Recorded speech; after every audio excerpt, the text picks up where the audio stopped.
മുണ്ടക്കൈ ചൂരൽമല ദുരന്ത പശ്ചാത്തലത്തിൽ പ്രസിദ്ധീകരിച്ച പുനരധിവാസ കരട് ലിസ്റ്റിലെ അപാകത ചൂണ്ടിക്കാട്ടി പ്രദേശവാസികളുടെ പ്രതിഷേധം. മേപ്പാടി പഞ്ചായത്തിലാണ് ജനകീയ സമിതി പ്രതിഷേധിച്ചത്. ലിസ്റ്റിൽ നിരവധി പേർ ഇപ്പോഴും ഉൾപ്പെട്ടിട്ടില്ല.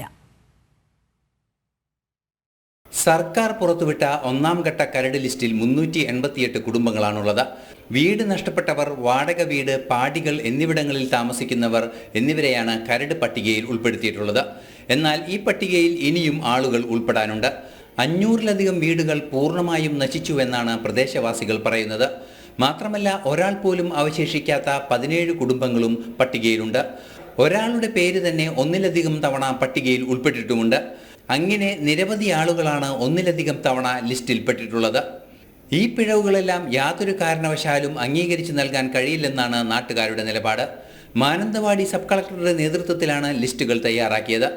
എന്നാൽ മാസങ്ങൾ കഴിഞ്ഞ് തയ്യാറാക്കിയ പട്ടികയിൽ എങ്ങനെ ഇത്രത്തോളം തെറ്റുകൾ വന്നു എന്നുള്ളതാണ് പ്രധാന ചോദ്യം. മരണപ്പെട്ടവർ അടക്കം ലിസ്റ്റിൽ ഉൾപ്പെടുമ്പോൾ ആകെ മരണപ്പെട്ടവരുടെ കണക്കിലും സർക്കാരിന് വ്യക്തതയില്ലേ എന്ന ചോദ്യവും ഉയർന്നു. വരും ദിവസങ്ങളിൽ വലിയ പ്രതിഷേധം തുടരുമെന്നാണ് ജനകീയ സമിതിയുടെ മുന്നറിയിപ്പ്. ജനം, വയനാട്.